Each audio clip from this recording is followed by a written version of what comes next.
Una publicación en redes sociales que se malinterpreta. Una foto, no sé, sacada de contexto que de repente se vuelve viral. Uf, Una noticia falsa que te puede arruinar la reputación en cuestión de horas. En el mundo digital en el que vivimos, nuestra vida privada, nuestra imagen, parece que están más expuestas que nunca. totalmente. Y aquí en España, bueno, tenemos nuestras propias leyes, como la Ley Orgánica de Protección del Honor, la Intimidad y la propia imagen. Pero los desafíos son universales. Y cada vez más complejos, diría yo. La velocidad y el alcance de Internet han convertido lo que antes era un problema, digamos, local, en una catástrofe global para la reputación de una persona. Sí. Y la legislación, claro, siempre va un paso por detrás de la tecnología. Precisamente por eso, hoy vamos a hacer algo un poco diferente. En lugar de centrarnos solo en nuestro marco legal, vamos a cruzar el charco para analizar un caso de estudio que me parece fascinante. Ah, sí. Nos llega a través de una de nuestras fuentes, un análisis jurídico muy detallado sobre cómo se protegen estos derechos en Colombia. Quiero ver qué lecciones podemos aprender de cómo afrontan ellos los mismos problemas que tenemos aquí. Pues es un enfoque muy interesante. Porque, a ver, aunque los códigos y las constituciones cambien, el problema de fondo es idéntico. Se trata de proteger la dignidad de la persona en un entorno que muchas veces parece diseñado para derribarla. Exacto. Y la gran pregunta que va a guiar nuestro análisis es, más allá de los grandes principios constitucionales que todos defendemos, ¿qué herramientas concretas, prácticas, ofrece su derecho civil para que una persona de a pie pueda defenderse? Y sobre todo, obtener reparación cuando estos derechos tan personales se vulneran. Esa es la pregunta clave, porque nos saca de la teoría abstracta de los derechos fundamentales y nos mete de lleno en el barro, en la aplicación práctica. El juzgado, la indemnización, la rectificación. Ahí es donde se ve si la protección es real o es solo, bueno, un brindis al sol. Pues vamos a desgranar esto, porque honra, intimidad e imagen son palabras que usamos todos los días, pero el análisis que tenemos delante deja claro que en el mundo jurídico tienen significados muy, muy específicos. Así es, y es crucial distinguirlos. No son sinónimos, ni mucho menos. Empecemos por la honra. Jurídicamente la honra no es tanto un sentimiento interno de orgullo, Ah, sino la reputación. Es la valoración que los demás, la sociedad, tienen de una persona. Es, bueno, el derecho a que no te desacrediten públicamente de forma injusta. Protege tu buen nombre. espera, eso es un matiz importantísimo. Entonces, si alguien publica una calumnia sobre mí y a mí me destroza por dentro, pero resulta que nadie se lo cree y mi reputación no se ve afectada, ¿legalmente no se ha vulnerado mi honra? Es una pregunta excelente que va al núcleo del asunto. Legalmente, el ataque principal es a la reputación externa. Tu sufrimiento interno, ese dolor, se trataría como una consecuencia, lo que llamamos daño moral. Entiendo. Pero el derecho a la honra en sí protege esa valoración social. Si nadie se cree la mentira, el daño a la honra es menor o incluso inexistente, aunque tu sufrimiento personal sea inmenso. Entendido. Vaya distinción más sutil pero clave. ¿Y la intimidad? Supongo que eso es más sencillo, ¿no? Lo que pasa de puertas para adentro. En esencia sí, pero con una dimensión digital que lo cambia todo. La intimidad es el derecho a tener una esfera reservada de tu vida, personal y familiar, libre de injerencias. Claro. Pero el análisis subraya que esto ya no es solo tu casa o tu correo postal. Hoy, esa esfera incluye tus conversaciones de WhatsApp, tus correos electrónicos, tus fotos privadas en la nube. Es el derecho a tener un espacio digital propio. Y por último, la imagen. En la era de Instagram, de los influencers, este derecho debe de ser un campo de batalla constante. Absolutamente. El derecho a la propia imagen es la facultad de decidir en exclusiva sobre cómo se capta, se reproduce y se difunde tu apariencia física. Es, en pocas palabras, el derecho a controlar tu rostro. Ya. No pueden usar una foto tuya para un anuncio, o un meme, o una noticia, sin tu consentimiento. Salvo excepciones muy tasadas, claro. Vale, tengo que admitir que esto me rompe un poco los esquemas. Cuando pienso en que se vulneran estos derechos, mi mente, y creo que la de muchos, se va directamente a la Constitución, a un recurso de amparo. Ujú. Pensaría que es un tema de altas esferas jurídicas, pero el análisis que manejamos sugiere que el verdadero poder de fuego para el ciudadano de a pie está en otro sitio. Y ese es, para mí, el hallazgo más sorprendente del texto.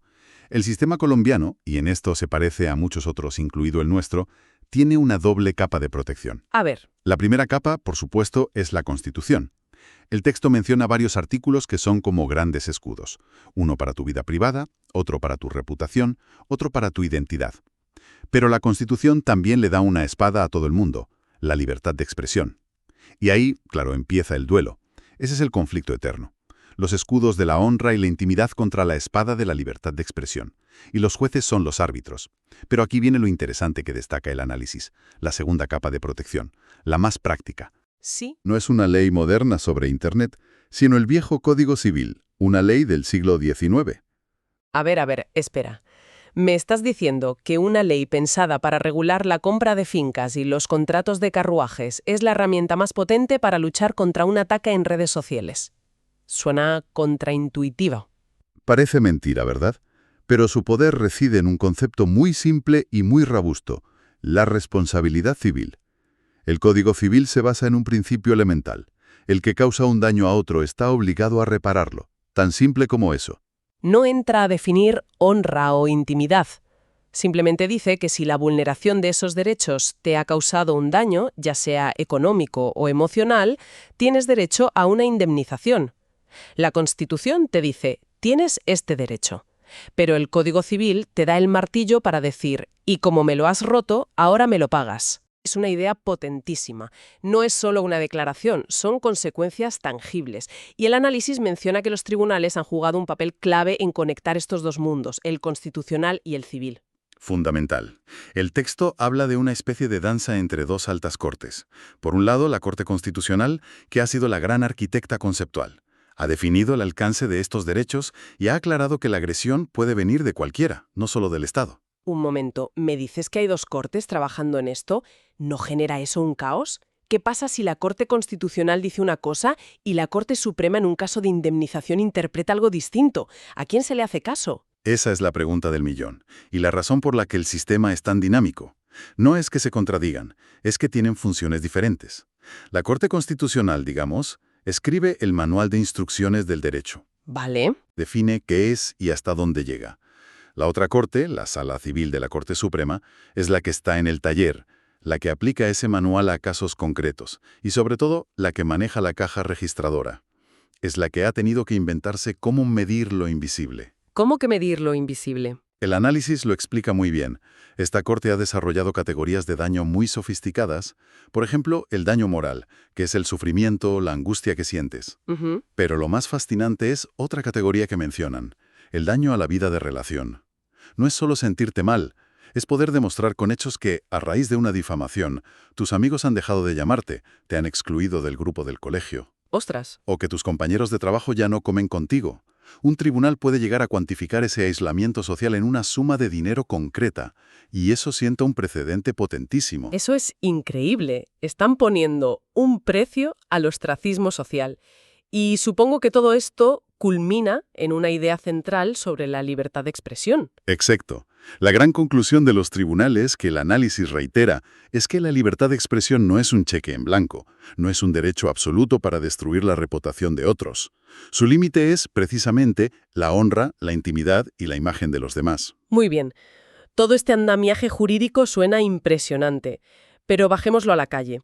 Imaginemos que alguien se siente víctima de una campaña de desprestigio online. ¿Qué puede hacer? ¿Cuál es su arsenal legal según este modelo? Aquí es donde el sistema muestra su utilidad práctica.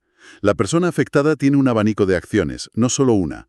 Primero, puede pedir la acción de cesación. ¿Vale? Es una orden judicial para que la conducta dañina se detenga de inmediato. Por ejemplo, retire ese vídeo de YouTube ahora mismo. Una medida de urgencia para parar la hemorragia, vaya. Exactamente. Segundo, la acción de rectificación. Si un medio ha difundido información falsa, se le puede obligar a corregirla con la misma visibilidad que tuvo la mentira. Fundamental. Tercero, la más conocida, la acción de indemnización. Aquí es donde se reclama el dinero por los daños sufridos.